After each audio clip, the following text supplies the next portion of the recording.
بسم اللہ الرحمن الرحیم۔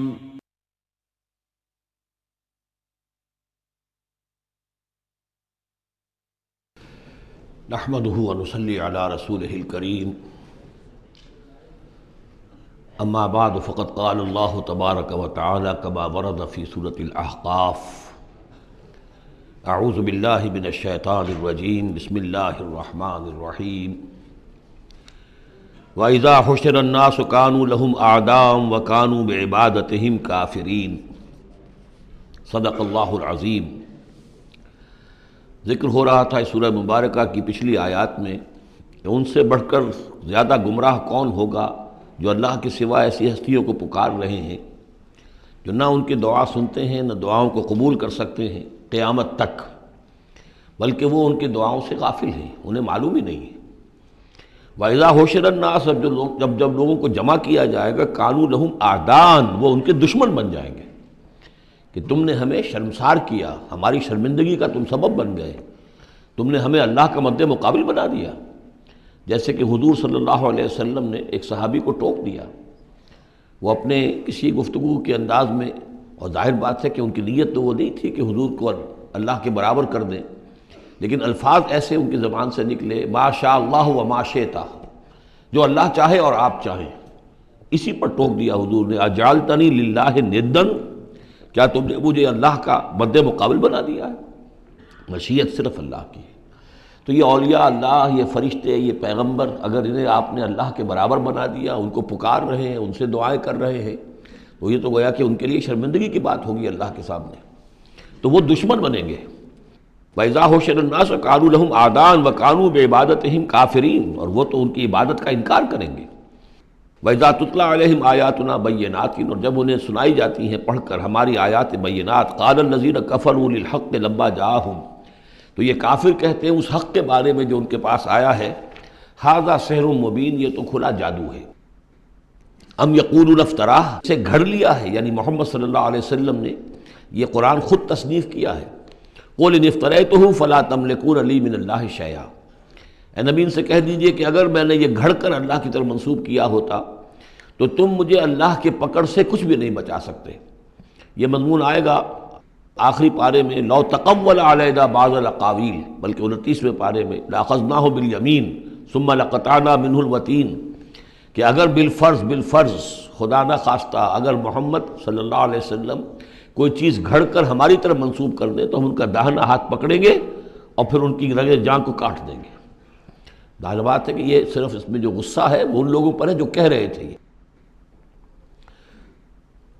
هو عالم بما تفیضون فیہ اللہ تعالیٰ خوب جانتا ہے جن چیزوں میں تم لگے ہوئے، جو کچھ تم کہہ رہے ہو، جو تمہارا ظاہری قول ہے اس کو بھی جانتا ہے، اور جو تمہارے دل میں چھپا ہوا اسے بھی جانتا ہے۔ کفا بہ شہیدا بینی و بینکم اور وہ کافی ہے بطور گواہ میرے اور تمہارے مابین، وہ جانتا ہے کہ میں اس کا رسول ہوں، اس نے میرے پاس وحی بھیجی ہے۔ وہو الغفور الرحیم اور وہ بخشنے والا ہے، رحم فرمانے والا۔ قل ما کنت بدعا من الرسل اے نبی ان سے یہ بھی کہیے کہ میں کوئی نیا نویلا رسول تو نہیں ہوں، کوئی پہلا رسول ہی تو نہیں ہوں میں کہ مجھ سے پہلے کوئی رسول آئے نہ ہوں۔ بہت سے رسول آئے ہیں، ہاں میں آخری رسول ضرور ہوں، لیکن میں کوئی نیا سا رسول تو نہیں ہوں کہ کوئی ایک نئی بات ہو بالکل۔ بدعا اسی سے وہ بدعت کا لفظ بنا ہے ہمارے ہاں، جو چیز دین میں نہیں ہے اور لا کر اس کو آغاز کر دیا جائے تو در حقیقت وہ بدعت ہے۔ تو ما کنت بدعا من الرسول، جیسے کہ ہم سورہ آل عمران میں پڑھ آئے ہیں وما محمد الا رسول قد خلت من قبلہ الرسل۔ اسی طریقہ سے عیسیٰ ابن مریم کے بارے میں آیا ہے علیہ الصلوۃ والسلام کہ عیسیٰ ابن مریم کیا ہے؟ رسول، اور ان سے پہلے بہت سے رسول گزرے ہیں۔ قل ما کنت بدعا من الرسل وما ادری ما یفعل بی ولا بکم اور مجھے کچھ معلوم نہیں ہے کہ کیا کیا جائے گا میرے ساتھ اور کیا کیا جائے گا تمہارے ساتھ۔ یعنی اس سے مراد یہ نہ سمجھیے کہ حضور کو یہ معلوم نہیں تھا کہ آخرت میں میرے ساتھ کیا کیا جائے گا، وَلَلْآخِرَةُ خَيْرٌ وَأَبْقَىٰ حضور کے لیے تو یقیناً آخرت جو بہت بہتر ہے، لیکن یہ کہ ابھی کیا ہونے والا ہے، کل کیا ہونے والا ہے۔ ظاہر بات ہے کہ طائف آپ گئے تھے تو بڑی امیدیں لے کر گئے تھے نا، لیکن یہ کہ وہاں جا کر جو صورتحال ہوئی گویا کہ وہ حضور کی توقعات کے بالکل خلاف تھی۔ آپ کو تو امید تھی کہ کوئی نہ کوئی بڑا جو وہاں کا سرداروں میں سے کوئی نہ کوئی اگر مان لے گا میری بات کو تو میں پھر اپنا، چونکہ مکے میں تو اب ابو طالب کا انتقال ہو گیا اور وہی دنیاوی اعتبار سے میرے لیے پروٹیکشن کا ذریعہ تھے، لہذا اب کوئی اگر بڑا رئیس اور بڑا کوئی سردار جو ہے طائف کا وہ ایمان لے آئے تو میں اپنا یہ مرکز وہاں شفٹ کر دوں، لیکن یہ کہ وہاں وہ بات پوری نہیں ہو سکی۔ ما ادری ما یفعل بی ولا بکم، مجھے یہ معلوم نہیں ہے کہ کیا کیا جائے گا تمہارے ساتھ۔ ان اتبع الا ما یوحی الی، میں تو بس پیروی کر رہا ہوں اس کی جو میری طرف وحی کی جا رہی ہے۔ وما انا الا نذیر مبین، اور میں نہیں ہوں مگر کھلا خبردار کر دینے والا، بس میری حیثیت تو یہ ہے۔ قل ارأیتم ان کان من عند اللہ وکفرتم بہ، اے نبی ان سے کہیے کہ ذرا غور کرو، سوچ لو، اگر ان کان من عند اللہ، جو چیز اللہ کی طرف سے آئی ہے یہ ہے واقعتاً اللہ کی طرف سے، وکفرتم بہ، اور تم نے اس کا کفر کیا، اس کا نتیجہ کیا نکلے گا؟ یعنی یہ کہ تم سوچو، امکان تو ہے نا، تم کہہ رہے ہو کہ میں نے گھڑ لی ہے، چلیے، حالانکہ دل میں تم جانتے ہو کہ یہ گھڑی بھی کتاب نہیں ہے۔ اگر گھڑی بھی کتاب ہوتی، انسان کی تصنیف ہوتی تو تم بھی اس کا مقابلہ کرتے۔ تمہیں چیلنج دیا گیا ہے کہ اس جیسی کتاب بنا لاؤ، اس جیسی ایک صورت ہی بنا لاؤ، تو تمہارے دل میں وہ بات نہیں ہے۔ لیکن سوچ لو ذرا کہ اگر یہ شے واقعتاً اللہ کی طرف سے ہے، قل ارأیتم ان کان من عند اللہ وکفرتم بہ، اور تم نے اس کا انکار کر دیا، وشہد شاہد من بنی اسرائیل علی مثلہ، اور گواہی دے چکا ہے ایک گواہ بنی اسرائیل میں سے ایک ایسی ہی کتاب کی۔ اصل میں اس میں کافی تفسیر کے اندر اقوال میں اختلاف ہے، اس سے مراد جو ہے عام مومنین اہل کتاب ہیں یا حضرت موسیٰ علیہ السلام، اس لیے کہ کتاب استثناء میں جو پیشن گوئی ہے اس میں یہ الفاظ ہیں کہ اے موسیٰ میں ان کے بھائیوں میں سے تیرے مثل ایک پیغمبر اٹھاؤں گا۔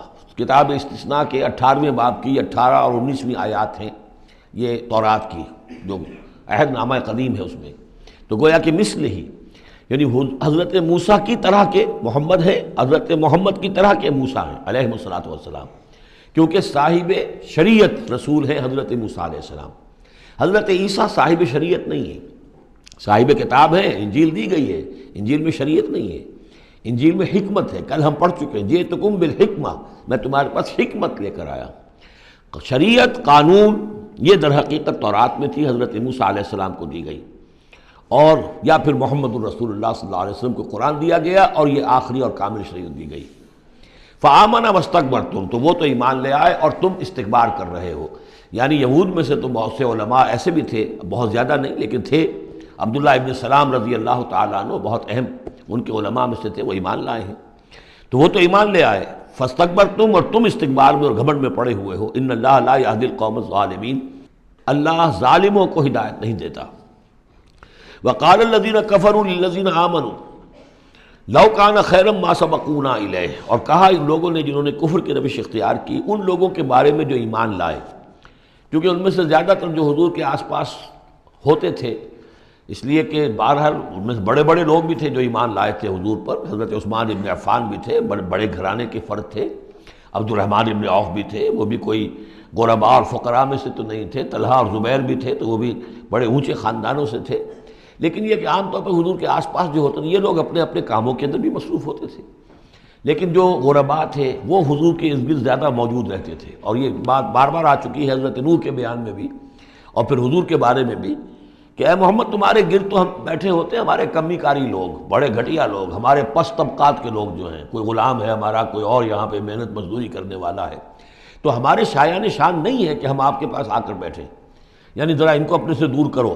جس پر کہ اللہ تعالیٰ نے کئی مرتبہ یہ فرمایا کہ اے نبی آپ ان کی بات پر نہ جائیے، اور کہیں ان اہل ایمان کو کہ جو صبح و شام اللہ کو پکارتے ہیں اور اللہ کی رضا جوئی میں لگے ہوئے ہیں، ان کو کہیں آپ اپنے سے دور نہ کر دیں، اگر ایسا آپ کریں گے تو یہ ظلم ہو جائے گا۔ لیکن بہرحال ان کا کہنا یہ تھا کہ اگر یہ لوگ جو ہیں، اگر واقعتاً یہ خیر ہوتا، لو کانا خیرن ما سبقونا، اگر یہ واقعتاً خیر ہوتا قرآن اور یہ دین، تو یہ لوگ جو ہیں یہ اس میں سبقت نہ کرتے ہم سے، بڑے ہم ہیں، سمجھدار ہم ہیں، دانشور ہم ہیں، ایلیٹ آف دی سوسائٹی ہم ہیں، تو ہم نے تو پیش قدمی کی نہیں ہے، لیکن یہ لوگ پیش قدمی کر رہے ہیں، تو اس کا مطلب ہے کہ یہ بات بھی گھٹیا ہی ہے جو تم پیش کر رہے ہو، جس کو گھٹیا قسم کے لوگ قبول کر رہے ہیں۔ یہ طنز ہے اس میں چھپا ہوا۔ وقال الذین کفروا للذین آمنوا لو کان خیرا ما سبقونا وَإِذْ لَمْ يَهْتَدُوا بِهِ فَسَيَقُولُونَ هَذَا إِفْكٌ قَدِيمٌ، اور جب یہ اس قرآن کے ذریعے سے ہدایت نہیں پا رہے تو کہتے ہیں کہ یہ تو گھڑی ہوئی چیز ہے، افک ہے، پرانی شے ہے۔ وَمِن قَبْلِهِ کتاب موسیٰ اماما ورحمہ، حالانکہ اس سے پہلے موسیٰ کی کتاب موجود تھی اور اب بھی ہے، امامم و رحمہ، وہ بھی رہنمائی کرنے والی ہے اور رحمت ہے۔ وہذا کتاب مصدق لسانا عربیا، اور یہ کتاب نازل ہوئی ہے اس کی تصدیق کرتے ہوئے، یعنی تصدیق دونوں معنی میں، ایک تو کہ قرآن تصدیق کرتا ہے کہ تورات اللہ کی کتاب تھی، اللہ کی کتاب ہے، اگرچہ اس میں تحریف کر دی گئی ہے لیکن بہرحال اللہ کی کتاب تھی۔ انا انزلنا التوراۃ فیہا ھدی و نور، ہم نے تورات نازل کی تھی، اس میں ہدایت بھی تھی، نور بھی تھا۔ پھر انجیل کے بارے میں فیہ ھدی و نور، قرآن دونوں کی تصدیق کرتا ہے۔ دوسری یہ کہ تورات میں اور انجیل میں جو پیشین گوئیاں تھیں ان کا مصداق بن کر قرآن آیا ہے، تو قرآن مصدق ہے لسانا عربیا، اور بڑی ہی عمدہ فصیح اور بلیغ عربی زبان میں ہے۔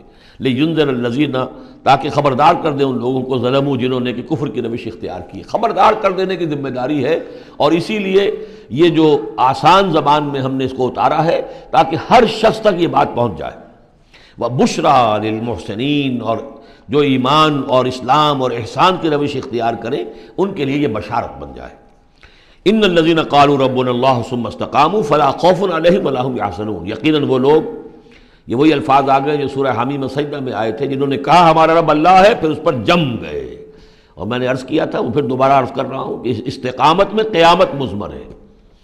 جنہوں نے کہا ہمارا رب اللہ ہے پھر اس پر جم گئے، یعنی پھر راضی برضائے رب رہنا، اسی پر توکل کرنا، اسی کی رضا جوئی کو اپنی زندگی کا مقصد بنانا، پھر اس کی اطاعت کرنا، اس کے احکام کی پابندی کرنا، اور اس کے جملہ جو بھی اس نے ذمہ داریاں عائد کی ان کو پورا کرنے کے لیے تن من دھن لگا دینا، یہ سب استقامت میں شامل ہے۔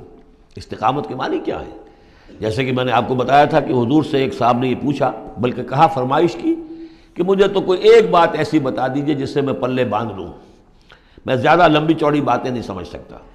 حضور نے فرمایا، قل آمنت باللہ ثم استقم، کہو کہ میں ایمان لایا اللہ پر، پھر جم جاؤ، ٹھک جائے تمہارا دل اس کے اوپر کہ واقعتاً پالن ہار وہی ہے، پروردگار وہی ہے، حاجت روا وہی ہے، مشکل کشا وہی ہے، اور وہ ہماری دعاؤں کا سننے والا وہی ہے۔ پھر یہ کہ اسی کے لیے انسان ہمتاً اپنے آپ کو وقف کر دے، ان صلاتی و نسکی و محیای و مماتی للہ رب العالمین۔ ان الذین قالوا ربنا اللہ ثم استقاموا فلا خوف علیہم ولا هم یحزنون، یہ استقامت والے جو ہیں یہ تو اولیاء اللہ ہو گئے نا۔ پھر جیسے کہ ہم نے سورہ یونس میں پڑھا تھا، الا ان اولیاء اللہ لا خوف علیہم ولا هم یحزنون الذین آمنوا وکانوا یتقون، جو ایمان لائے اور اس پر مستقیم ہو گئے، قائم ہو گئے، جازم ہو گئے، اور وہی تو اللہ کے ولی ہیں، وہی اللہ کے دوست ہیں، ان کے لیے نہ کوئی خوف ہے نہ وہ کسی حزن سے دوچار ہوں گے۔ اولئک اصحاب الجنت خالدین فیہا، وہ جنت والے لوگ ہیں، اس میں رہیں گے ہمیشہ ہمیش، جزاء بما کانوا یعملون، اور یہ جزا ہوگا ان کے اعمال کا۔ یہ بات کئی دفعہ میں نے واضح کی ہے کہ بندے کو یہ سمجھنا چاہیے، اور یہی بندے کہیں گے جنت میں داخل ہونے کے بعد بھی کہیں گے اللہ کے نیک بندے، کہ ہماری یہ طاقت نہیں تھی، صلاحیت نہیں تھی کہ ہم اپنے بل پر اور اپنے اعمال کے بل پر یہاں جنت میں داخل ہو سکتے، یہ اللہ کا فضل ہے۔ الحمدللہ الذی ہدانا لہذا وما کنا لنہتدی لولا ان ہدانا اللہ، کل شکر اس اللہ کا جس نے ہمیں یہاں داخل کیا اور ہمیں پہنچا دیا یہاں تک ہماری رہنمائی فرما دی، اور ہم ہرگز ہدایت نہ پا سکتے اگر اللہ ہی ہمیں ہدایت نہ دیتا۔ لیکن اللہ تعالیٰ بار بار کہتا ہے کہ ٹھیک ہے، لیکن یہ کہ تمہارے اعمال تھے، تم نے بھی محنت کی تھی، تم نے فیصلہ کیا تھا، اما شاکرم و اما کفورا، جو ہم نے تمہیں اختیار دے دیا تھا، تم نے ہمارے شکر گزار بندے بن کر زندگی گزارنے کا فیصلہ کیا، ہم نے قدر افزائی فرمائی، ہم نے تمہیں توفیق دی، ہم نے تمہارے راستے کی رکاوٹوں کو جو ہے آسان کر دیا، لیکن یہ کہ بہرحال تمہارا عمل اس میں شامل ہے۔ جزاء بما کانوا یعملون، یہ در حقیقت بدلہ ہوگا ان کے اعمال کا۔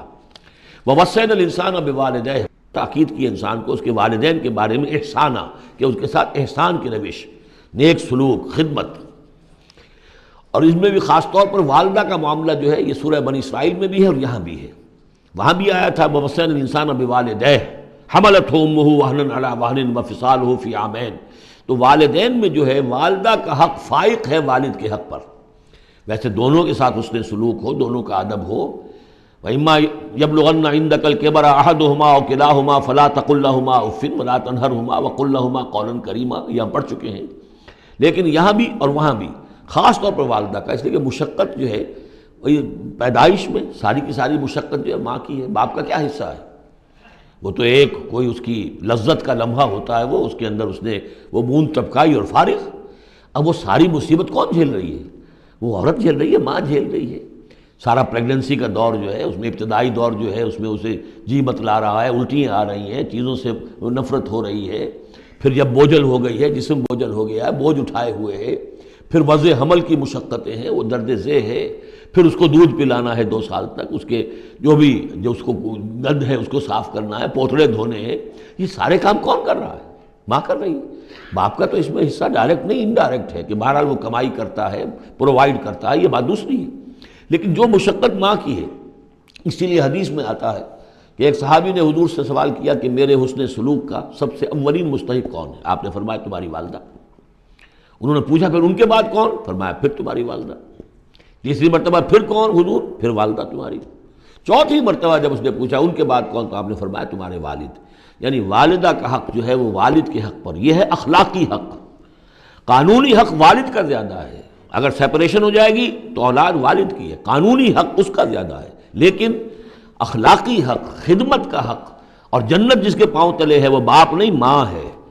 جنت جو ہے وہ تو اس کے قدم تلے تحت اقدام الامہات، اس حوالے سے اخلاقی مقام جو ہے وہ عورت کا زیادہ ہے، ماں کا زیادہ ہے۔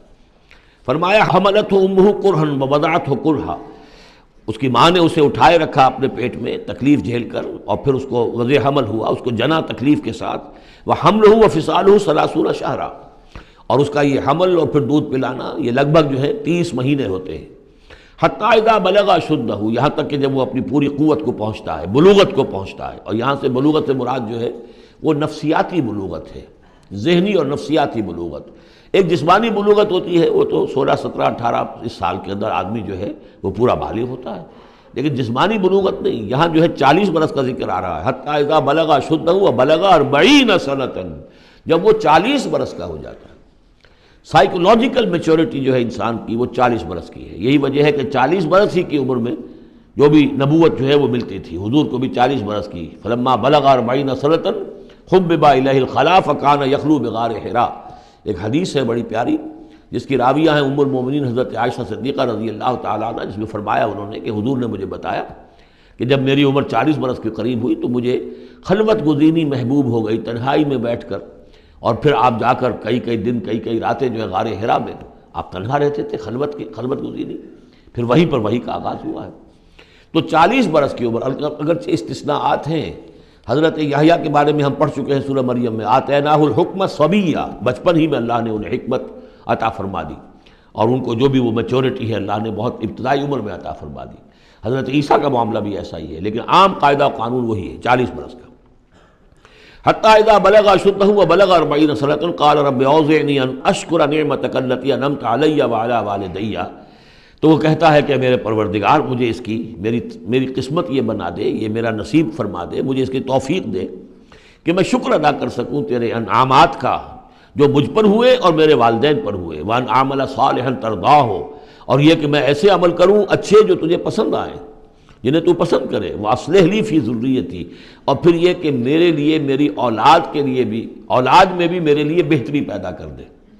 ایک تو یہ ہوتا ہے کہ اصلح لی ذریتی، میری اولاد کو اصلاح کر دے، انہیں صالح بنا دے، لیکن یہاں پہ انداز جو ہے ذرا دیکھیے، اصلح لی فی ذریتی، اس لیے کہ اولاد صالح ہوگی تو اس کا فائدہ مجھے بھی پہنچے گا، اس لیے کہ اگر اولاد جو ہے وہ صالح ہے اور نیک ہے تو اس سے یقیناً انسان جو ہے وہ دعائیں کریں گے، استغفار کریں گے، اور ان کے جو اعمال صالحہ ہیں، چونکہ باپ نے کوئی تربیت اچھی دی تھی تو ان کے اعمال صالحہ سے بھی اس کے اپنے حساب کے اندر بھی اندراج ہوتا رہے گا نیکیوں کا۔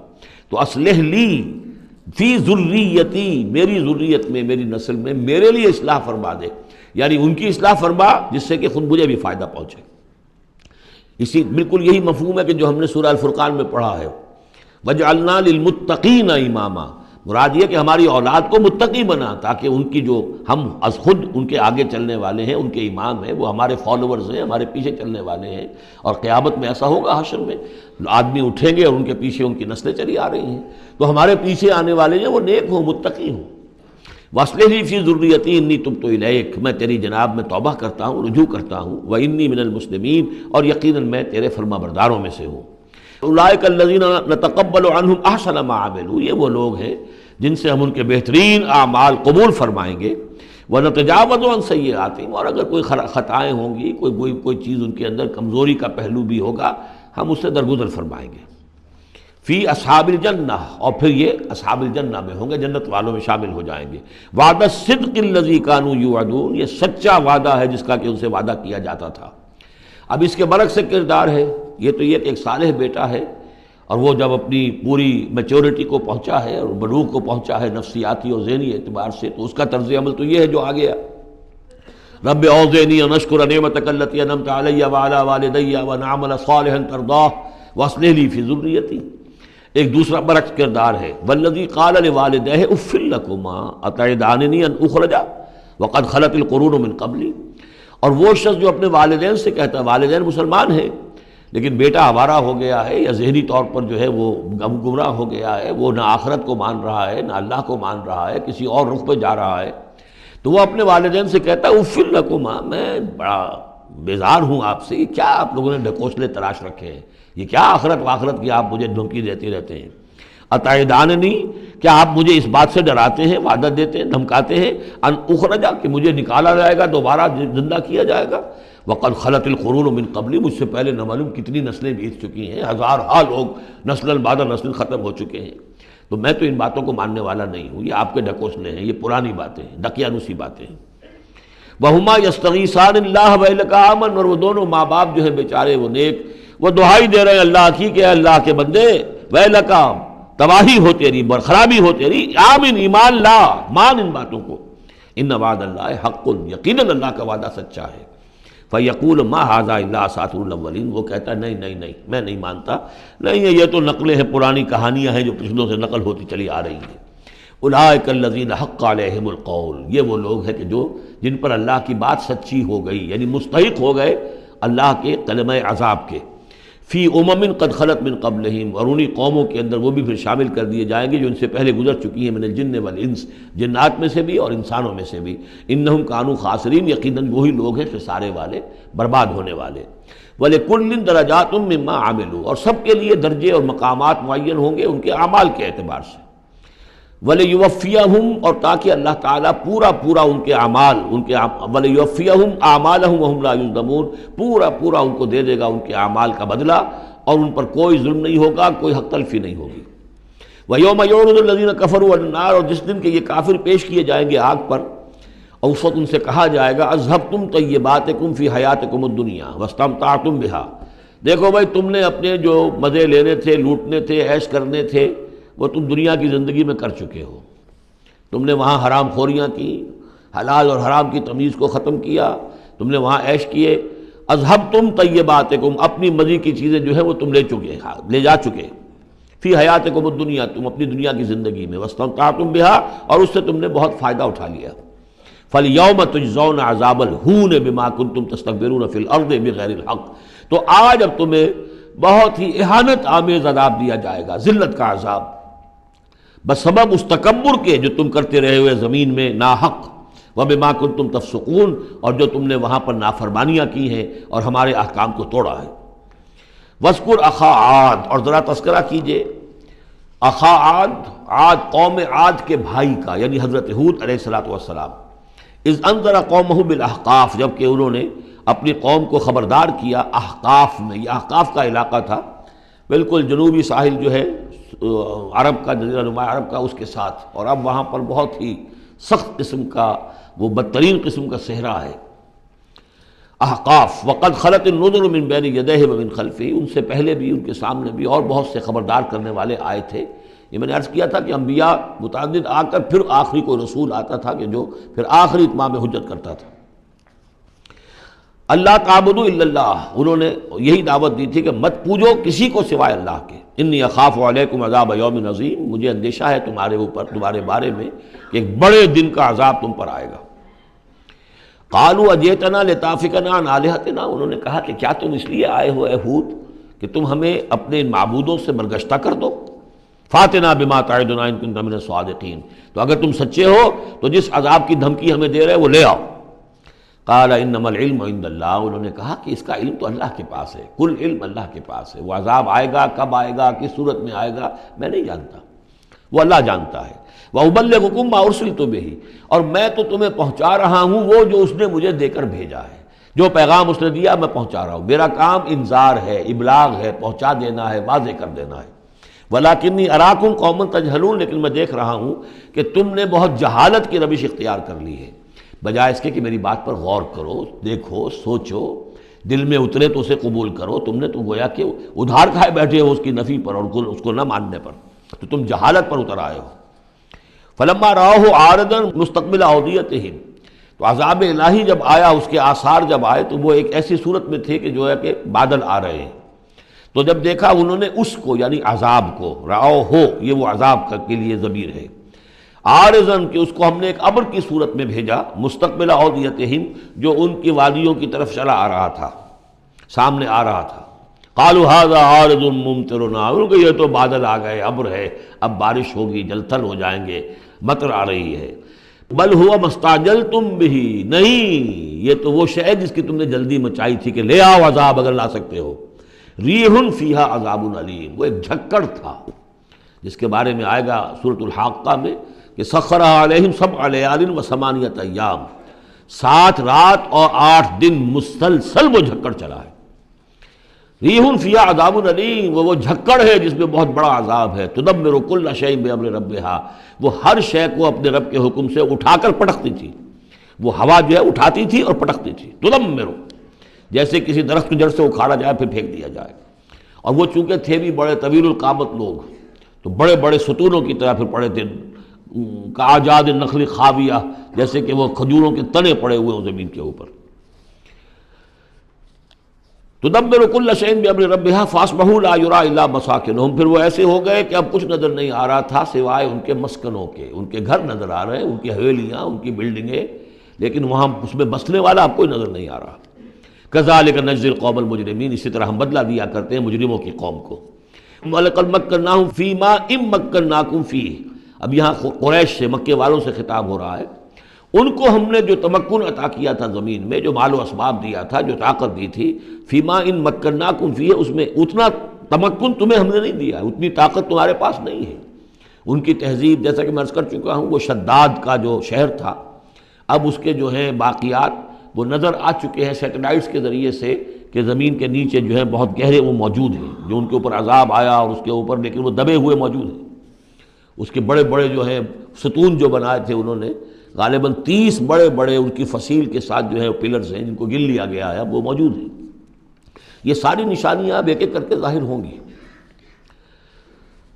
وَلَقَدْ مَكَّنَّاهُمْ فِي مَا إِن مَّكَّنَّاكُمْ فِيهِ، ہم نے وہ چیزیں انہیں دی تھی کہ جو اے قریش تمہیں نہیں دی، ہم نے ان کو، تمہیں وہ تمکن نہیں دیا۔ وَجَعَلْنَا لَهُمْ سَمْعًا وَأَبْصَارًا وَأَفْئِدَةً، ہم نے ان کے لیے بھی، ہم نے انہیں سماعت کان بھی دیے تھے، وَأَبْصَارًا آنکھیں بھی دی تھیں، افئدہ بھی دیے تھے، دل اور عقل بھی دی تھی۔ فما اغنی عنہم سمعہم ولا ابصارہم ولا افئدتہم من شیء، تو کچھ کام نہیں آئے ان کے، نہ تو ان کی سماعت، ان کی بصارت، نہ ان کے دل یا عقلیں، من کسی شے میں انہیں نہیں بچا سکے۔ اذ کانوا یجحدون بآیات اللہ، جبکہ وہ انکار کرتے رہے اللہ کی آیات کا۔ وحاق بہم ما کانوا بہ یستہزئون، اور ان کو گھیر لیا اور ان پر الٹ پڑی وہی چیزیں جن کا کہ وہ مذاق اڑایا کرتے تھے۔ وَلَقَدْ أَهْلَكْنَا مَا حَوْلَكُم مِّنَ الْقُرَىٰ، اور ہم نے تو ہلاک کیا ہے بہت سی بستیوں کو جو تمہارے ہی ارد گرد آباد تھیں۔ میں وہ نقشہ بنا کے بھی آپ کو دکھا چکا ہوں کہ یہ تمام جو احقاف، یہ گویا کہ مکے کے جنوب مشرق میں تھے، سمود کا علاقہ جو ہے مکے کے شمال میں تھا، اسی شمال کے رخ پر جو ہے پھر وہ مدین کا علاقہ، اور پھر یہ کہ ادھر ڈیڈ سی کے ساتھ ساحل پر، اس کے بھی اب حال ہی میں خبر آئی ہے کہ اس کے بھی جو کھنڈرات وغیرہ ہیں وہ بحیرہ بردار، اس کے اندر پانی کے نیچے وہ موجود ہیں، ابھی ان کی تلاش ہو گئی ہے، وہ معلوم ہو گئے ہیں، انکشاف ہو گیا ہے۔ تو فرمایا وَلَقَدْ أَهْلَكْنَا مَا حَوْلَكُم مِّنَ الْقُرَىٰ، ہم نے بہت سی بستیوں کو، شہروں کو ہلاک کیا جو تمہارے ارد گرد ہی تھیں۔ وَصَرَّفْنَا الْآيَاتِ لَعَلَّهُمْ يَرْجِعُونَ، اور اسی طرح ہم نے پھیر پھیر کر ان کو یہ آیات اپنی سنائی ہے تاکہ وہ رجوع کریں، پلٹیں، لوٹیں۔ فلولا نصرهم الذين اتخذوا من دون الله قربانا آلهة، تو کیوں نہ مدد کی ان کی ان ہستیوں نے جنہیں انہوں نے اللہ کے سوا سمجھا تھا کہ یہ معبود ہیں جو اللہ کی طرف، ہم اللہ سے ہمیں قریب کر دیں گے، ہمیں تقرب الی اللہ کا ہمارا ضرور، ہمیں جو ہے وہ درجے حاصل کر دیں گے، اس کا ذریعہ بن جائیں گے۔ بل ضلوا عنہم، جب وہ عذاب کا وقت آیا وہ سب گم ہو گئے، ہوا ہو گئے، خواب تھا جو کچھ کو دیکھا، جو سنا افسانہ تھا۔ وذالک افکہم، یہ تو اصل میں ان کی من گھڑت باتیں تھیں، ان میں حقیقت تو تھی ہی نہیں۔ وما کانوا یفترون، اور جو کچھ بھی افطرا وہ کر رہے تھے وہ تھا۔ وَإِذْ صَرَفْنَا، اب وہ واقعہ آ رہا ہے جس کا میں نے آج شروع میں تذکرہ کیا تھا. اور حضور صلی اللہ علیہ وسلم، اور یہ واقعہ جو ہے جب کہ حضور گئے تھے طائف، اور طائف سے جب واپس آ رہے تھے تو آپ نے نخلہ، ایک مقام ہے وادی نخلہ، اس میں چند دن قیام کیا مکے جانے سے پہلے. اور چونکہ دل گرفتہ تو بہت تھی جب آپ طائف سے واپس آئے ہیں، طائف میں جو کچھ بیتی تھی وہ آپ کو معلوم ہے. بہرحال وہاں آپ فجر کے وقت ایک روز نماز فجر کی پڑھ رہے تھے اور قرآن مجید پڑھ رہے تھے. اس میں قرآن الفجر ہم پڑھ آئے ہیں، فجر کی نماز میں طویل قرات ہوتی ہے. تو ایک امام ایک مقتدی، امام تھے حضور صلی اللہ علیہ وسلم، مقتدی تھے حضرت زید بن حارثہ، آپ کے منہ بولے بیٹے، آپ کے آزاد شدہ غلام. اس وقت یہ ہے کہ وہاں سے گزر ہوا کچھ جنوں کی ایک جماعت کا، اور وہ ٹھہر گئے، چھٹک کر کھڑے ہوئے، اور وہ سنتے رہے. قرآن حضور پڑھ رہے ہیں، وہ سن رہے ہیں. تو اس پر وہ ایمان لائے، اور پھر جا کر اپنی قوم میں انہوں نے فوراً تبلیغ شروع کر دی. تو یہ بات ہمارے لیے بڑی عبرت کی بات ہے کہ جنات کی ایک جماعت نے ایک ہی دفعہ قرآن سنا، ایمان بھی لے آئے اور فوراً مبلغ بن گئے اس کے. لیکن ہم جو ہے سنتے ہیں اور ایک کان سے سن کر دوسرے کان سے نکال دیتے ہیں، ہماری زندگیوں میں کوئی تبدیلی نہیں آتی. تو بڑا قابل غور ہے یہ مقام قرآن مجید کا. وَإِذْ صَرَفْنَا إِلَيْكَ نَفَرًا مِنَ الْجِنِّ، اور جب کہ ہم نے آپ کی طرف متوجہ کر دیا اے نبی جنوں کی ایک جماعت کو، یستمعون القرآن، کہ وہ قرآن سننے لگے. فلما حضروہ، جب وہاں وہ پہنچے، قالوا انصتوا، انہوں نے کہا چپ ہو جاؤ، خاموش رہو، سنو، توجہ سے سنو. اب دیکھیے جو بات قرآن مجید میں آئی ہے وَإِذَا قُرِئَ الْقُرْآنُ فَاسْتَمِعُوا لَهُ وَأَنصِتُوا، معلوم ہوتا ہے کہ یہ وہ ان جنات میں سے تھے کہ جو طبعاً نیک تھے، شریف تھے، اس اعتبار سے ان کے اندر وہ جو مادہ تھا وہ موجود تھا. بلکہ آگے چل کر معلوم ہوگا کہ وہ حضرت موسیٰ علیہ السلام کے ماننے والے تھے. ان پر گویا کہ وہ اہل کتاب جنات تھے. تو انہوں نے جب سنا تو بڑی توجہ کے ساتھ جو ہے وہ سننے لگے، اور کہا خاموش ہو جاؤ، سنو توجہ سے. فلما قضی، تو جب وہ آپ کی قرات ختم ہو گئی، وَلَّوْا إِلَىٰ قَوْمِهِمْ مُنذِرِينَ، تو فوراً اپنی قوم کی طرف پلٹے انہیں خبردار کرنے کے لیے. اور کیا کہا انہوں نے؟ قالوا یا قومنا انا سمعنا کتابا انزل من بعد موسیٰ، معلوم ہوا موسیٰ کے ماننے والے تھے. اے ہماری قوم کے لوگوں، ہم نے کتاب سنی ہے جو نازل ہوئی ہے اب موسیٰ کے بعد. کتاب جو نازل ہوئی ہے موسیٰ کے بعد وہ قرآن ہی ہے. اگرچہ ہم مانن کہہ دیتے ہیں عرفاً، وہ انجیل کو بھی کتاب، لیکن کتاب کا لفظ میں نے بارہا آپ کو بتایا ہے کہ شریعت کے لیے آتا ہے. کتاب قوانین کے لیے آتا ہے. کتب علیکم کتب علیکم کتب علیکم، نماز بھی ہے کتابم موقوتا، عدت کے لیے آیا حتیٰ یبلغ الکتاب اجلہ. تو شریعت کے احکام کے لیے جو ہے وہ اصل میں یہ لفظ خاص ہے. تو تورات چونکہ شریعت کی حامل تھی، اور قرآن پھر شریعت دوسری جو آئی ہے موسیٰ کی شریعت کے بعد وہ شریعت محمدی ہے صلی اللہ علیہ وسلم. ورنہ ظاہر بات ہے کہ ان کے علم میں ہوگا کہ حضرت عیسیٰ بھی آئے اور وہ ایک کتاب تو لائے، لیکن یہ کہ اس میں شریعت نہیں. قالوا یا قومنا انا سمعنا کتابا انزل من بعد موسیٰ مصدقا لما بین یدیہ، اور یہ تصدیق کرتے ہوئے آئی ہے اس کی جو اس کے سامنے موجود ہے، یعنی تورات. یہدی الی الحق، اور یہ رہنمائی کر رہی ہے حق کی طرف. وَإِلَىٰ طَرِیقٍ مُسْتَقِیم، اور ایسے راستے کی طرف جو بالکل سیدھا ہے. صراط مستقیم، صراط بھی راستہ، طریق بھی راستہ، سبیل بھی راستہ، سواء سبیل سیدھا راستہ، صراط مستقیم سیدھا راستہ، طریق مستقیم. یا قومنا اجیبوا داعی اللہ، اے ہماری قوم کے لوگوں، اللہ کی طرف پکارنے والے کی پکار پر لبیک کہو، مانو، ایمان لاؤ. وآمنوا بہ یغفر لکم من ذنوبکم، تو ان پر ایمان لاؤ تاکہ اللہ تعالیٰ جو ہے تمہارے گناہوں کو بخش دے. ویجرکم من عذاب علیم، اور تمہیں بچا دے عذاب علیم سے، دردناک عذاب سے. ومن لا یجب داعی اللہ فلیس بموجد فی الارض، اور جو نہیں لبیک کہتا اللہ کی طرف پکارنے والے کی پکار پر، تو وہ پھر فلیس بموجد، وہ اللہ تعالیٰ کو ہرا نہیں سکے گا، شکست نہیں دے سکے گا زمین میں. ولیس لہ من دونہ اولیاء، اور نہیں ہوں گے اس کے لیے کوئی ایسے اس کے رفیق اور اس کے پشت پناہ اور مددگار جو اسے اللہ کی پکڑ سے بچا سکیں. اولئک فی ضلال مبین، یہ لوگ تو گویا کہ کھلی گمراہی کے اندر ہوں گے. اب یہ بات جو ہے جیسا کہ میں نے اس کے قابل غور ہے ہمارے لیے. اب ظاہر بات ہے کہ داعی جب تک نبوت کا سلسلہ جاری تھا وہ اللہ کے نبی ہوتے تھے. اب حضور کے بعد اب داعی جو ہوں گے وہ امت میں سے ہوں گے. کوئی اٹھے گا اللہ کا بندہ، پھر دین کی دعوت دے گا، پھر قرآن کی طرف بلائے گا، پھر لوگوں سے کہے گا کہ آؤ چلو اس راستے پر چلو، اللہ کے دین کا راستہ یہ ہے. اقامت دین کی جد و جہد میں لگو، اس کے لیے اپنے تن بندھن لگاؤ. ان صلاتی و نسکی و محیایا و مماتی للہ رب العالمین. اب نبی تو کوئی نہیں آئے گا، سوائے ان کے جو دجال ہیں، جھوٹے نبی ہیں جنہوں نے دعوے کیے ہیں، وہ تو چھوڑ دیجیے ان کو، لیکن نبی نہیں آنے والا، نبوت کا دروازہ بند ہو چکا۔ لیکن دعوت اللہ کا دروازہ بند نہیں ہوا ہے، اس کا سلسلہ بند نہیں ہوا، بلکہ اب تو اس امت کے ذمے بحیثیت مجموعی وہ ذمہ داری لگا دی گئی۔ وَكَذَلِكَ جَعَلْنَاكُمْ أُمَّةً وَسَطًا لِتَكُونُوا شُهَدَاءَ عَلَى النَّاسِ وَيَكُونَ الرَّسُولُ عَلَيْكُمْ شَهِيدًا، تمہارے ذمے ہے۔ كُنتُمْ خَيْرَ أُمَّةٍ أُخْرِجَتْ لِلنَّاسِ تَأْمُرُونَ بِالْمَعْرُوفِ وَتَنْهَوْنَ عَنِ الْمُنكَرِ وَتُؤْمِنُونَ بِاللَّهِ أَوَلَمْ يَرَوْا أَنَّ اللَّهَ الَّذِي خَلَقَ السَّمَاوَاتِ وَالْأَرْضَ وَلَمْ يَعْيَ بِخَلْقِهِنَّ، کیا انہوں نے دیکھا نہیں، غور نہیں کیا؟ وہ اللہ جس نے آسمانوں اور زمین کی تخلیق فرمائی اور وہ تھکا نہیں، ہارا نہیں اس سے، ان کی تخلیق سے، یعنی جیسے کہ سورہ قاف میں ہم پڑھیں گے افعینا بالخلق الاول، کیا ہم عاجز آ گئے ایک دفعہ بنانے کے بعد؟ ہماری ساری جو بھی کریٹو ایکٹیویٹی تھی اور کریٹو پوٹینشیل ہمارا ختم ہو گیا، ایگزاسٹ ہو گیا، ہم دوبارہ نہیں بنا سکتے تمہیں۔ تو لم یا بخلقہن، وہ عاجز نہیں آ گیا ان کی تخلیق سے، اب اس کی جو خلاقی کی قوت ہے وہ ختم نہیں ہو گئی ہے۔ بقادر علی ان یحیی الموتیٰ، تو کیا وہ قادر نہیں ہوگا اس پر کہ مردوں کو زندہ کر دے؟ بلا، کیوں نہیں، انہ علی کل شیء قدیر، یقیناً وہ ہر چیز پر قادر ہے۔ وَيَوْمَ يُعْرَضُ الَّذِينَ كَفَرُوا عَلَى النَّارِ، اور جس روز کے پیش کیے جائیں گے یہ کافر آگ پر، أَلَيْسَ هَذَا بِالْحَقِّ، اس وقت سوال کیا جائے گا یہ ہے حق، یہ حقیقت ہے یا نہیں؟ تم ڈھکوسلا کہتے تھے، تم کہتے تھے کہ ایسی ہمیں دھونس دی جا رہی ہے، کوئی جہنم وغیرہ نہیں، کوئی حساب کتاب نہیں، کوئی جزا و سزا نہیں، کوئی باس بادل موت نہیں، أَلَيْسَ هَذَا بِالْحَقِّ، کیا یہ حقیقت نہیں ہے؟ قالوا بلا وربنا، وہ کہیں گے کیوں نہیں، ہمارے پروردگار تیری قسم یہ حق ہے۔ قال فذوقوا العذاب بما كنتم تکفرون، تو اللہ فرمائے گا اب چکھو اس عذاب کا مزہ اپنے اس کفر کی پاداش میں جو تم کرتے رہے۔ فاصبر، اب آخری بات حضور سے، فاصبر کما صبر اولو العزم من الرسل، اے محمد صلی اللہ علیہ وسلم آپ بھی صبر کیجئے جیسے کہ ہمارے اولو العزم رسول آپ سے پہلے صبر کرتے رہے۔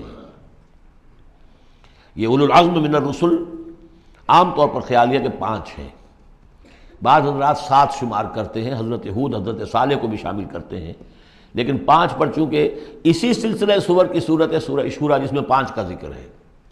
شرع لکم من الدین ما وصى به نوحا والذی اوحینا الیک وما وصینا به ابراہیم وموسیٰ وعیسیٰ، حضرت نوح، حضرت ابراہیم، حضرت موسیٰ، حضرت عیسیٰ اور حضرت محمد صلی اللہ علیہ وسلم علیہ السلام، یہ اولو العزم من الرسل ہیں۔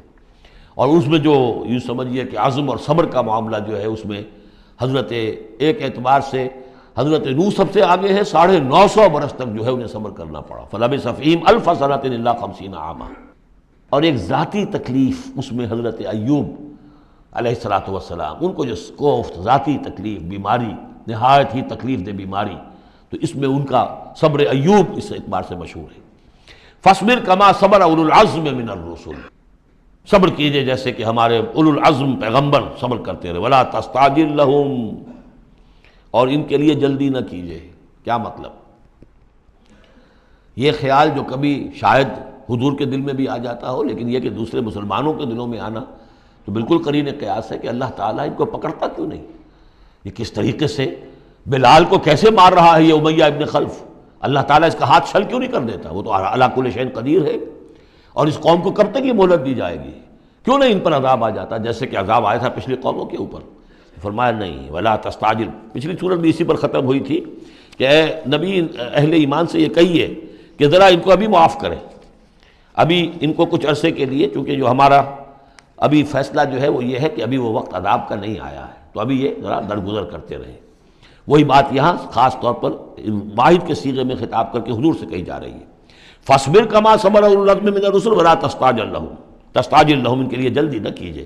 کانہم یوم یرون ما یوعدون، جس دن کے یہ دیکھیں گے اس عذاب کو، جب عذاب آئے گا تو ایسے محسوس کریں گے لم یلبسوا الا ساعۃ من نہار، کہ نہیں رہے تھے مگر دن کی کسی ایک حصے میں، ایک گھڑی دن کی صرف۔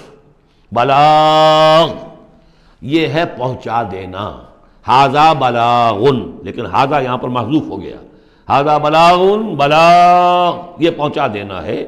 فہل یہلک الا القوم الفاسقون، تو ہلاک تو وہی کیے جائیں گے، کون ہلاک کیا جائے گا سوائے ان کے کہ جو نافرمان لوگ تھے۔ یہاں یہ جو 8 صورتوں کا ایک سلسلہ چلا آ رہا تھا وہ بھی ختم ہوا، اور یہ کہ جو 5واں جو گروپ ہے مکی اور مدنی صورتوں کا، ان میں سے جو مکیات کا سلسلہ ہے وہ ختم ہو گیا، اور یہ 13 صورتیں ہیں، سورہ سبا، فاطر، پھر یاسین، پھر صافات، پھر صاد، اور پھر یہ 8 صورتیں، سورہ زمر، اور پھر مومن، اور پھر حامیم سجدہ، اور شورا، اور زخرف، اور دخان، اور جاسیہ، اور احقاف۔ یہ صورتیں ہیں کہ جہاں مکیات ہیں۔ اب اس کے ساتھ 3 مدنیات ہیں۔ یہ 3 جو مدنیات ہیں، ان میں سے 2 صورتیں تو بڑی ہم وزن ہیں اور جوڑے کی شکل میں ہیں، لیکن ایک صورت جو ہے اگرچہ بہت جامع صورت ہے قرآن حکیم کی وہ، لیکن اس کو ہم کہہ سکتے ہیں مضمون کے اعتبار سے کہ وہ سورہ فتح کا ایک ضمیمہ ہے۔ اگرچہ اسلامی ریاست کے اصول، اسلامی معاشرے کے لیے بنیادی ہدایات کے اعتبار سے قرآن حکیم کی اہم ترین، جامع ترین صورت ہے۔ 18 آیات میں اللہ تعالیٰ نے، یوں سمجھیے کہ سورہ نساء، سورہ مائدہ میں جو اصول دیے ہیں اسلامی معاشرے کے اور اسلامی ریاست کے، ان کا لب لباب اور خلاصہ 18 آیات میں ہے سورہ حجرات کی۔ جہاں تک سورہ محمد صلی اللہ علیہ وسلم کا تعلق ہے، یہ بھی قرآن کی ان صورتوں میں سے ہے کہ جس کے 2 نام ہیں۔ اس کا نام سورہ قتال بھی ہے۔ زمانہ نزول جو ہے یہ غزوہ بدر سے متصلاً قبل نازل ہوئی ہے، یعنی سورہ بقرہ ہی کا ضمیمہ اس کو سمجھنا چاہیے۔ سورہ بقرہ ہے اکثر وہ آیات جو نازل ہوئی ہیں ہجرت کے بعد سے لے کر اور غزوہ بدر تک، ایک تو ان کا بڑا مجموعہ ہے جو 40 رکوعوں پر مشتمل ہے، وہ تو سورہ بقرہ ہے، لیکن اس کو علیحدہ رکھا گیا ہے، اگرچہ ہے اسی سلسلے کے اندر، اور اس کے علیحدہ رکھنے کا ابھی میں بیان کروں گا کہ سبب کیا ہے۔ تو گویا کہ اس کو ایک طرح سے سمجھیے کہ زمانہ نزول کے اعتبار سے یہ سورہ بقرہ کا ضمیمہ ہے، غزوہ بدر سے قبل نازل ہوئی۔ اور اس کا پس منظر کیا ہے کہ جب یہ حضور نے صلی اللہ علیہ وسلم اپنا اقدام کا عمل شروع کیا ہے، یعنی ایک تو 12 برس تک مکے میں تو حکم یہ تھا کہ ہاتھ بندھے رکھو، ہاتھ رکے رکھو، نو ریٹیلیشن، ریونج کا کیا سوال، انتقام تو بہت دور کی بات ہے، no raising of hands even in self defence, اپنے بچانے کے لیے بھی ہاتھ نہیں اٹھانے۔ اگر خباب بن الارت سے کہا گیا کہ اتارے کپڑوں، اتار دو، لیٹ جاؤ انگاروں کے اوپر، لیٹ جاؤ۔ حضرت یاسر کو اور حضرت سمیہ کو اور حضرت عمار کو جو کچھ بھی ایذائیں دے رہا تھا ابو جہل، کسی مسلمان کو اجازت نہیں تھی کہ جا کر اس کا ہاتھ پکڑے، نہیں۔ یہ مرحلہ تھا پیسو ریزسٹنس کا کہ جو تکلیف آئی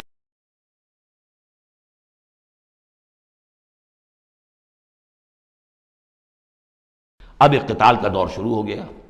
لیکن یہ کہ جو منافقین تھے یا جن کے دلوں میں روگ تھا، جو اب اس جان جوکھوں میں ڈالنے کے لیے تیار نہیں تھے، وہ کچھ کہہ رہے تھے کہ آخر لڑائی بھڑائی کا کیا فائدہ ہے، یہ تو کوئی صلح سے کام کرنا چاہیے۔ یا کوئی یہ بھی کہتا ہوگا کہ گر دے کر مارا جا سکتا ہو تو زہر کائے کو دینا ہے، ہم اپنی دعوت و تبلیغ کے کام کو بس جاری رکھیں۔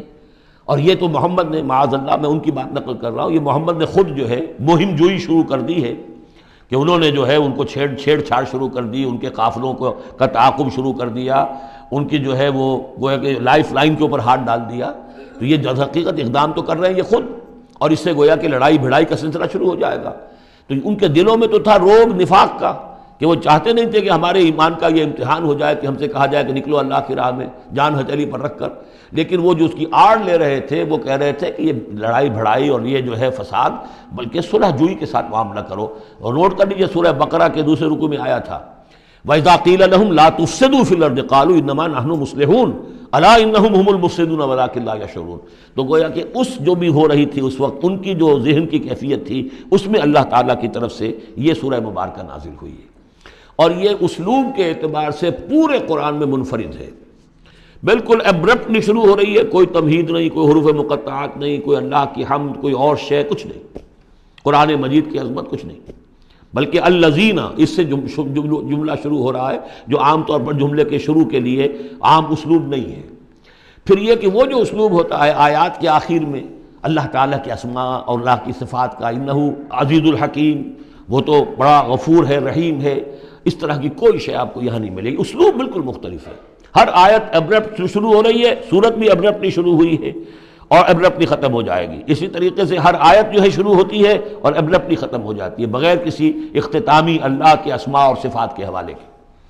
باقی اس میں اور سورہ جو اگلی صورت ہے سورہ فتح، اس میں کیا ترتیب ہے وہ یہ ہے کہ حضور کی انقلابی جد و جہد کا جو آخری مرحلہ تھا، یعنی قتال، آرم کانفلکٹ، اس سے متصلاً قبل یہ سورہ محمد نازل ہو رہی ہے، اور اس کا جو اختتام ہو رہا تھا اور اللہ تعالیٰ کی طرف سے جو فتح آئی ہے، اس کی تمہید ہے سورہ حدیبیہ، انا فتحنا لک فتحا مبینا۔ تو گویا کہ یہ دونوں اینڈ ہیں اس کے، جو آخری مرحلہ تھا انقلاب محمدی صلی اللہ علیہ وسلم کی جد و جہد کا، اس میں جو عام کانفلکٹ شروع ہو رہا ہے غزوہ بدر سے، اس سے قبل یہ صورت نازل ہوئی، اور جب آخری فتح ہونے والی ہے اور وہ فتح مکہ کی ہوگی، لیکن اس سے قبل جو اللہ نے تمہیدی فتح دی ہے وہ فتح ہے انا فتحنا لک فتحا مبینا، وہ صلح حدیبیہ جس کا ذکر جو ہے وہ سورہ فتح کے اندر ہے۔ یہ ربط ہے ان میں۔ بسم اللہ الرحمن الرحیم۔ الذین کفروا وصدوا عن سبیل اللہ اضل اعمالہم، جن لوگوں نے کفر کیا اور اللہ کے راستے سے روکا اور خود بھی رکے، صدا یا سدو میں عرض کر چکا ہوں بار بار، رکنا بھی روکنا بھی، یہ فعل لازم بھی ہے فعل متعدی بھی ہے۔ جنہوں نے کفر کیا خود بھی رکے اور دوسروں کو بھی روکا اللہ کے راستے سے، اللہ نے ان کی ساری جد و جہد کو ضائع کر دیا، اضل اعمالہم۔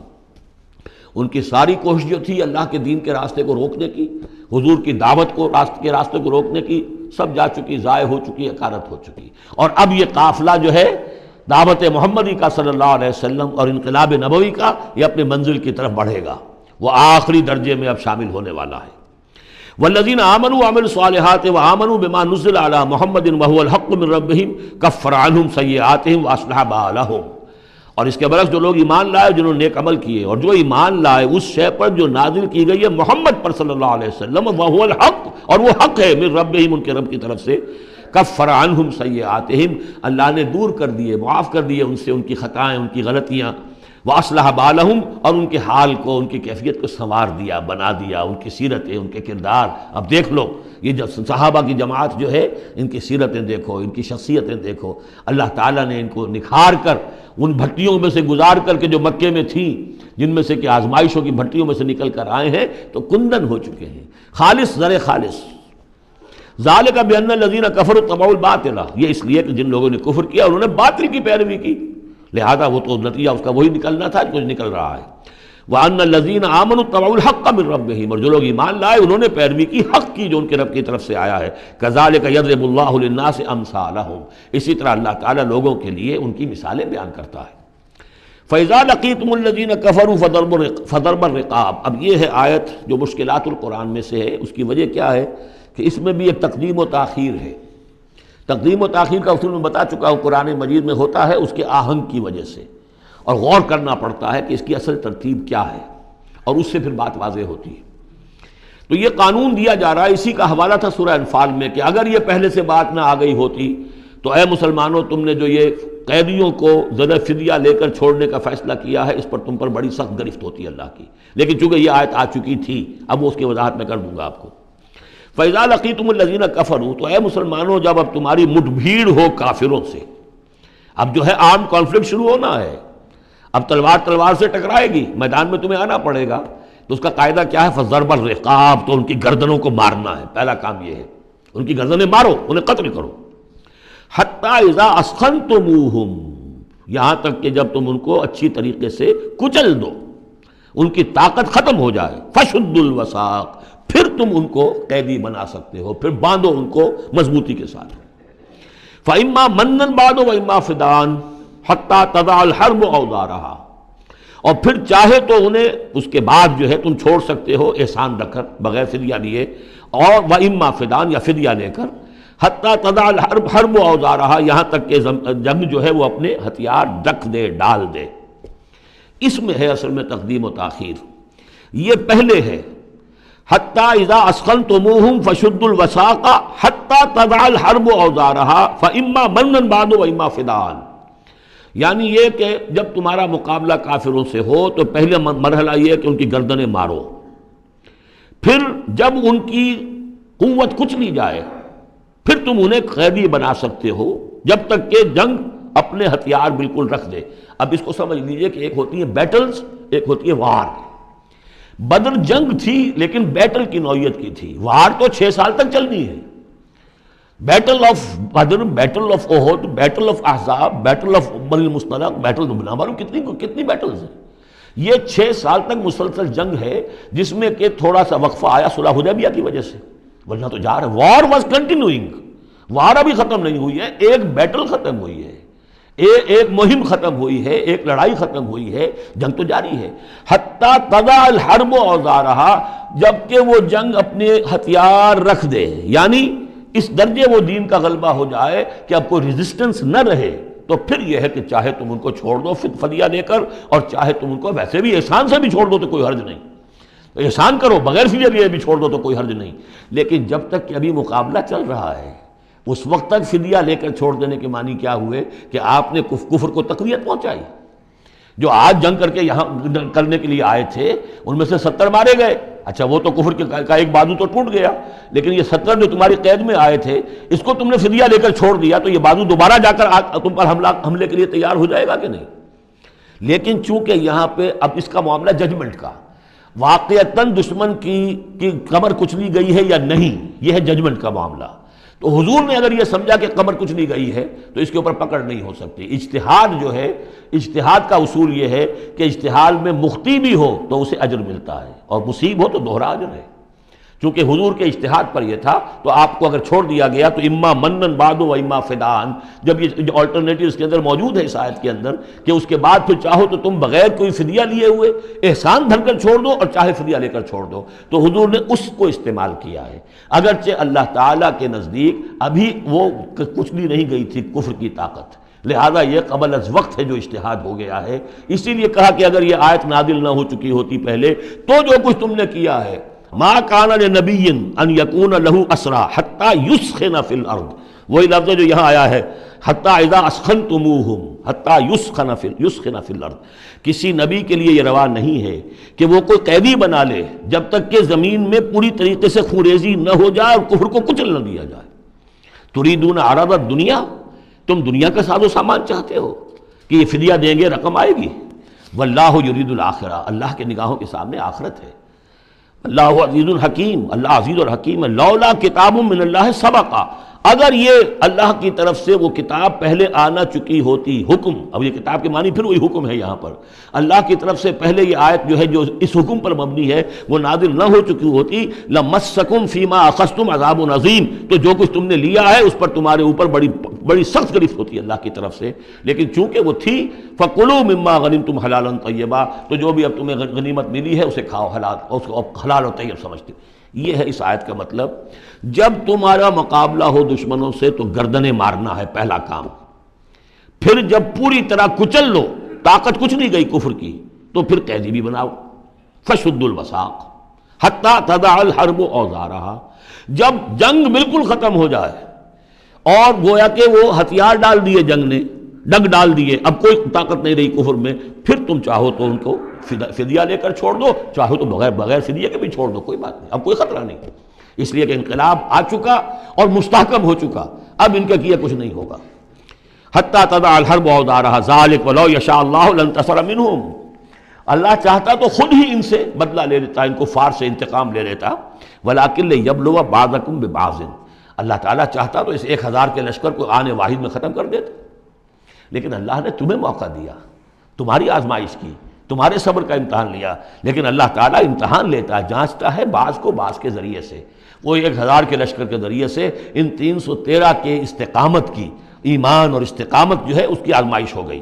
والذین قتلوا فی سبیل اللہ فلن یضل اعمالہم، اور جو لوگ اللہ کی راہ میں قتل ہو گئے تو اللہ تعالیٰ ان کے اعمال کو ضائع کرنے والا نہیں ہے، ان کے سارے اعمال کا بھرپور اجر انہیں مل جائے گا. سیہدیہم ویصلح بالہم، اللہ تعالیٰ ان کو راہ دے گا، پہنچا دے گا، جنت تک پہنچا دے گا، اور ان کے جو معاملہ ہوگا وہاں پہ ان کے احوال بہت اعلیٰ ہوں گے، بہت عمدہ ہوں گے. وَيُدْخِلُهُمُ الْجَنَّةَ عَرَّفَهَا لَهُمْ، اور داخل کرے گا انہیں اس باغات میں جو پہلے ہی انہیں پہچنوا دی ہے، بتا دیا ہے کہ اس جنت میں کیا کچھ ہوگا، وہ تو ہم بتا چکے ہیں قرآن کے اندر، اس جنت میں داخل کرے گا. یا ایھا الذین آمنوا ان تنصروا اللہ ینصرکم ویثبت اقدامکم، اہل ایمان اگر تم اللہ کی مدد کرو گے تو اللہ تمہاری مدد کرے گا اور تمہارے قدموں کو جما دے گا. یہ بہت اہم قانون ہے اللہ کا.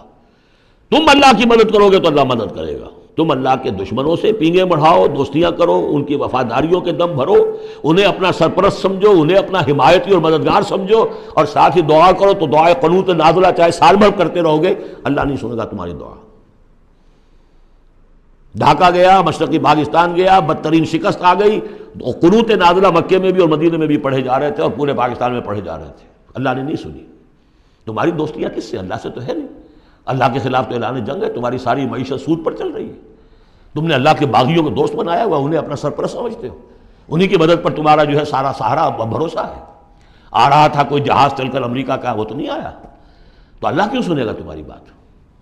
ان تنصروا اللہ ینصرکم ویثبت اقدامکم، اگر تم اللہ کی مدد کرو گے، تم اس کے اگر مخلص ہو، فرما بردار ہو، اس کے دین کا جھنڈا لے کر کھڑے ہو گئے ہو، تن من دھن اس کے لیے لگانے کو تیار ہو، اللہ مدد کرے گا اور تمہارے قدم جما دے گا. والذین کفروا فتعسا لهم، اور وہ لوگ جنہوں نے کفر کیا ہے ان کے لیے تو پھر ہے ان کو گویا کہ رد کر دینا، راندہ درگاہ کر دیے جائیں گے، وہ کھائیں ٹھوکریں. وعد اللہ اعمالہم، اللہ نے ان کے تمام اعمال کو، جد و جہد کو، کوششوں کو بالکل گمراہ کر دیا، یعنی ختم ہو گئی وہ، اور ان کا حاصل کچھ نہ ہوا. ذالک بانہم کرہوا ما انزل اللہ فاحبط اعمالہم، اس کی وجہ کیا ہے کہ انہوں نے وہ چیز ناپسند کی جو اللہ نے نازل کی. فاحبط اعمالہم، اللہ نے ان کے تمام نیک اعمال بھی ضائع کر دیے.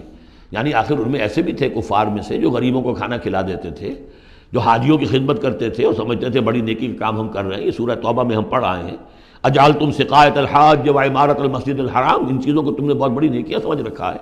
لیکن یہ کہ اگر تم نے اللہ کے نازل کیے ہوئے قرآن کو ناپسند کیا ہے تو اللہ نے تمہاری ساری اعمال جو ہے حبط کر دیے. افلم یسیروا فی الارض فینظروا کیف کان عاقبۃ الذین من قبلہم، تو کیا یہ زمین میں گھومے پھرے نہیں کہ یہ دیکھتے کہ کیا انجام ہوا ان لوگوں کا جو ان سے پہلے تھے. دمر اللہ علیہم، اللہ تعالیٰ نے ان پر ہلاکت کو مسلط کر دیا.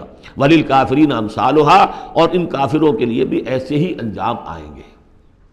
ذالک بان اللہ مولی الذین آمنوا وان الکافرین لا مولی لہم، اور یہ اس لیے کہ اللہ تو مولا ہے، رفیق ہے، پشت پناہ ہے، مددگار ہے اہل ایمان کا، اور یہ کہ کافروں کا کوئی مولا ہے ہی نہیں.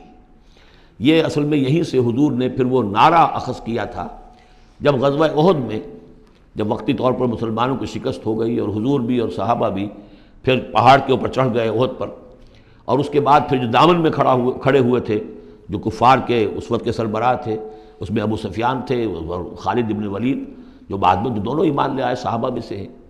تو اس وقت یہ ہے کہ ابو سفیان نے نعرہ لگایا تھا، لنا عزا ولا عزا لکم، ہمارے لیے عزا جیسی دیوی ہے، اس نے ہماری مدد کی ہے، تمہارے لیے تو عزا ہے ہی نہیں. تو حضور نے کہا تھا مسلمانوں سے جواب دو، اللہ مولانا ولا مولا لکم، اللہ ہمارا مولا ہے، تمہارا کوئی مولا نہیں. اس نے کہا تھا اعلی حبل، لیکن یہ کہ اس کے جواب میں کہا گیا اللہ اکبر، اللہ سب سے اعلیٰ بھی ہے، بڑا بھی ہے. تو یہ جو نعرہ ہے کہ اللہ مولانا ولا مولا لکم، ذالک بان اللہ مولی الذین آمنوا وان الکافرین لا مولا لہم، ان اللہ یدخل الذین آمنوا وعملوا الصالحات جنات تجری من تحتها الانہار، یقیناً اللہ تعالیٰ داخل کرے گا ان لوگوں کو جو ایمان لائے، جن نے نیک عمل کیے، ان باغات میں جن کے دامن میں ندیاں بہتی ہوں گی. والذین کفروا یتمتعون ویاکلون کما تاکل الانعام، اور وہ لوگ جو کفر کر رہے ہیں وہ کھا پی رہے ہیں، عیش اڑا رہے ہیں دنیا میں، کھا رہے ہیں جیسے کہ حیوانات بھی کھاتے ہیں. والنار مثوی لکم، لیکن یہ کہ بالآخر ان کا ٹھکانہ جو ہے وہ آگ ہے. وکأی من قریۃ ہی اشد قوۃ من قریتک التی اخرجتک، اور اے نبی کتنی ہی بستیاں ایسی گزری ہیں کہ جو اس بستی سے کہیں زیادہ قوت میں تھیں جس نے آپ کو نکلنے پر مجبور کیا ہے. مکے سے بڑے بڑے شہر تھے، ان سے بڑی اس کی جو ہے قوتیں تھیں، بڑی طاقتور قومیں وہاں رہتی تھیں. تو یہ جو بستی جس نے کہ آپ کو وہاں سے نکلنے پر مجبور کیا ہے، اس سے کہیں زیادہ بڑی جو بستیاں تھیں انہیں ہم نے ہلاک کیا. اہلکناہم فلا ناصر لہم، ان کو ہم نے ہلاک کر دیا اور ان کا کوئی مددگار نہ ہوا. افمن کان علی بینۃ من ربہ کمن زین لہ سوء عملہ، تو بھلا وہ شخص جو اپنے رب کی طرف سے بینہ پر ہے، اس کی سرشت اور اس کی فطرت نیک ہے، اور پھر یہ کہ اس کو اللہ تعالیٰ نے جو ہدایت دی ہے وہ اس پر قائم ہے. کمن زین لہ سوء عملہ، کیا وہ اس جیسا ہو جائے گا کہ جس کے اعمال اس کے لیے مزین کر دیے گئے ہیں، برے اعمال اس کے، لیکن اسے محسوس ہوتا ہے کہ بڑے شاندار میرے اعمال ہیں، میری تہذیب، طریقتکم المثلیٰ، تمہارا کلچر بہت اعلیٰ کلچر، مثالی کلچر. واتبعوا اہواءہم، اور انہوں نے پیروی کی ہے اپنی خواہشات کی. ان دونوں میں ظاہر بات ہے کوئی مساوات نہیں ہو سکتی. وہ جو اللہ کی طرف سے بینہ پر ہے وہ کامیاب ہونے والے ہیں، اور یہ لوگ جو اپنی خواہشات کی پیروی کر رہے ہیں ناکام ہونے والے ہیں. بارک اللہ لی ولکم فی القرآن العظیم ونفعنی وإیاکم بالآیات والذکر الحکیم.